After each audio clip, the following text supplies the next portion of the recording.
You're listening to Teracota Chronicles, where broken pieces find their way back to wholeness. I'm recording this on Memorial Day, and this is so significant that in this episode, a large portion of it will be about my stepdad, who just so happened to be a proud Marine. And I just want to give thanks to those who served and those who served and lost their lives while serving, and those who served and have gone on from natural causes or other reasons. I'd like to leave a small moment of silence in honor of them.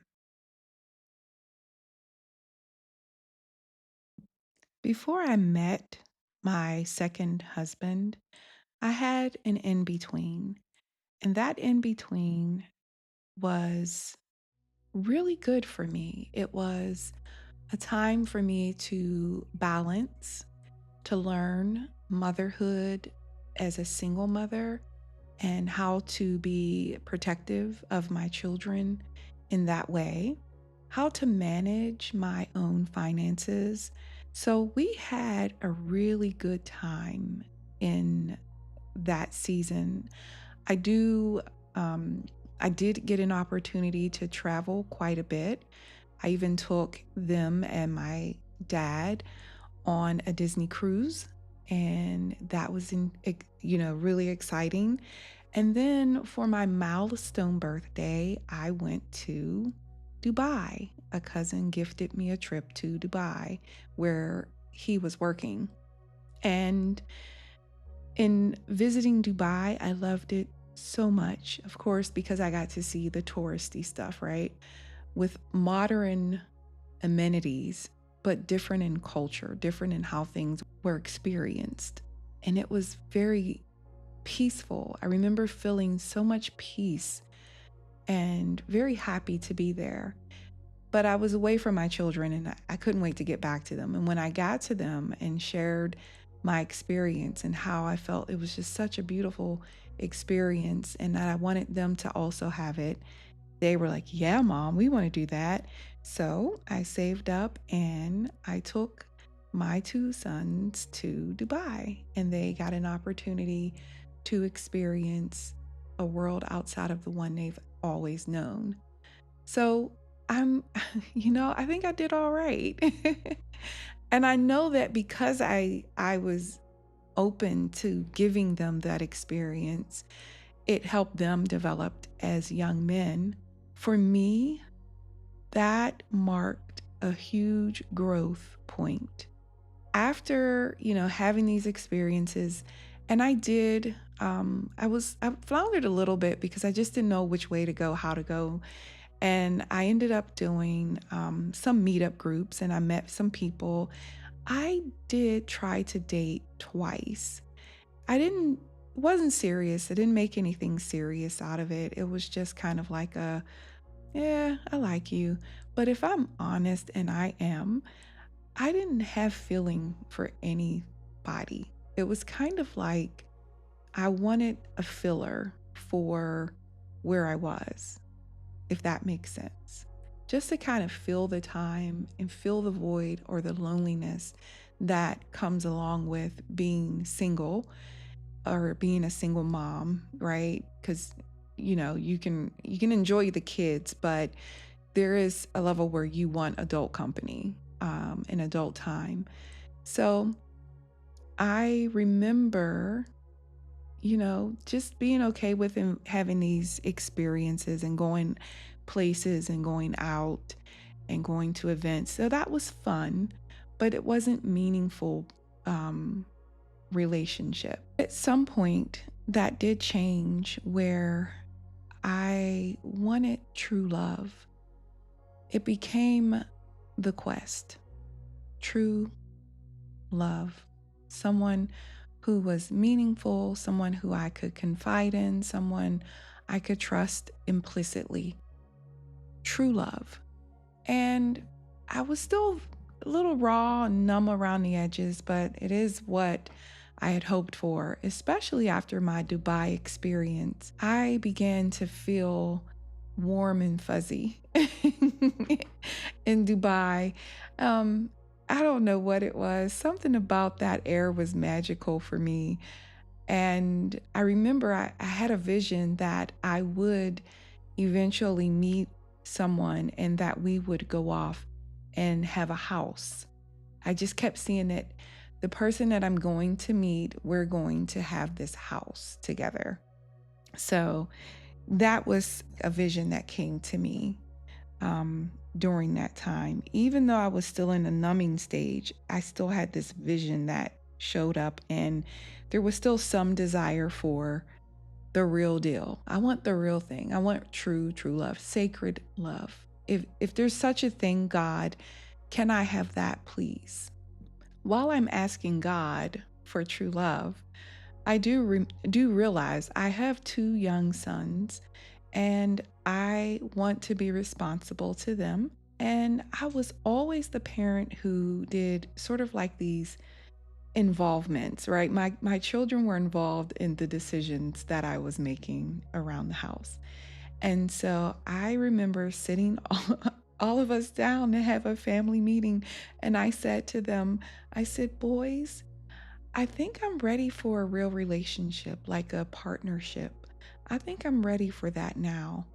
And my youngest son, age probably 6 or 7 at this time, piped up and said, "Man, nah, what you talking about, Ma? We don't need no husband. We need a butler."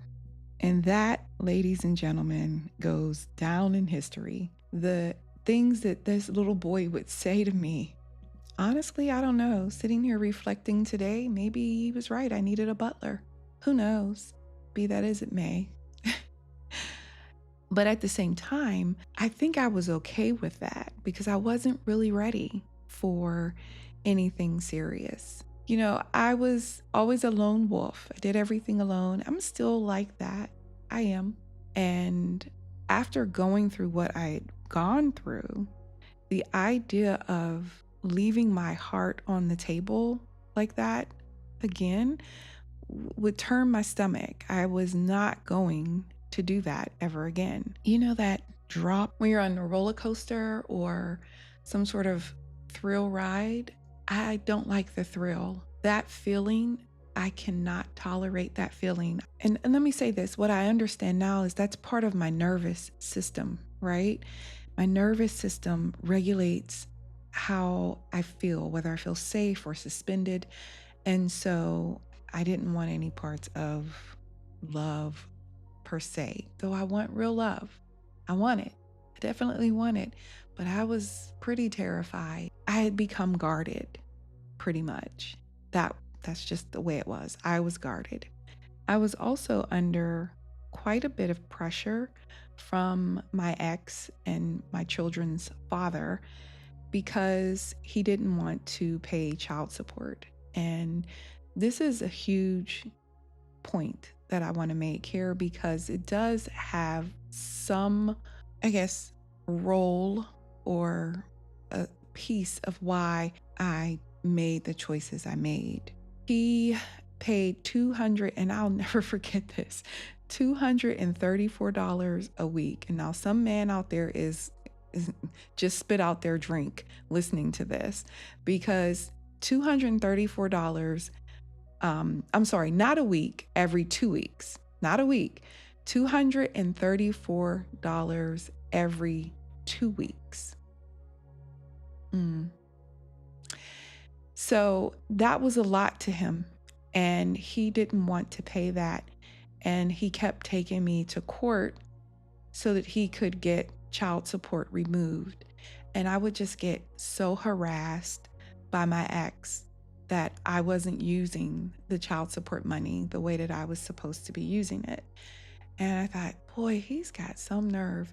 But I just didn't, I felt at a loss. I was tired. I didn't want to do lawyers or court or any of that. It was just whatever. In addition to all of that pressure, a real tragedy occurred. My stepdad, who raised me and who I loved dearly and had a really strong bond with, he had a tragedy. A fire broke out. Now, again, another example of following the leading of your spirit, your guide, your intuitive listening to your intuition, excuse me. So for weeks, I had been feeling this urgency to go to um, visit home to see my dad. I took myself and my son over. We visited him that day.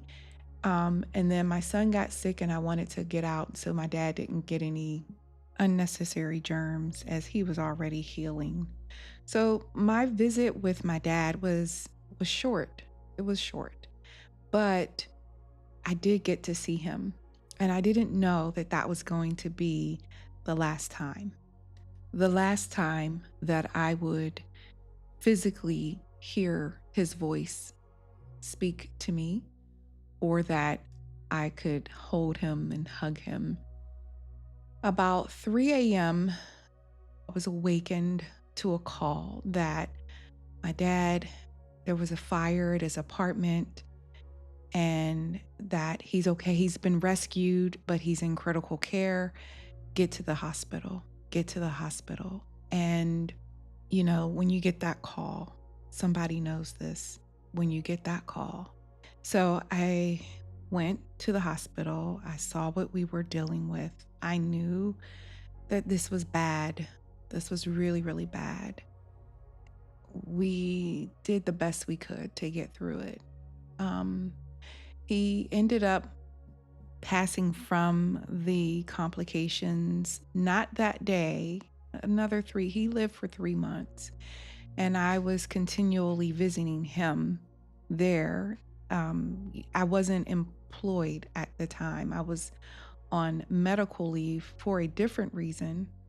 And I was freed up to be able to visit and stay, long durations while this was happening. I remember I would go in the room and sing to him, and I would see just that beaded tear just kind of roll down his face, his eyes. But something happened in that room that I know is what carried me into this awakening to this day. It is that I discovered telepathy is real. I discovered that while my dad couldn't physically open his mouth and speak to me, he could speak to me energetically, telepathically. And that blew me away. I'll never forget when I heard not the still small voice I'm used to hearing, but his voice, him speaking to me. You're going to be all right. Your life, oh, wait till you see it. Oh, wait till you see it. You're going to have so much family.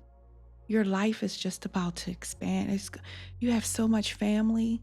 Wait till you see it. Wait till you see it. And I almost said my name because he used my name directly. But I also felt like he was trying to prepare me, right?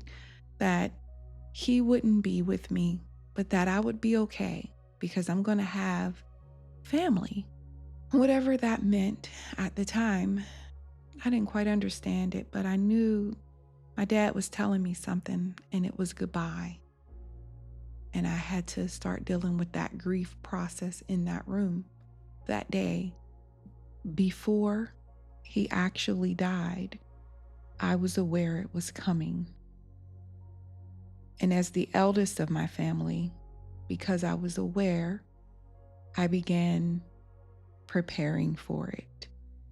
And I didn't alarm everyone else what I had heard or how I kind of knew what was coming. I just started moving strategically in preparing myself for the change.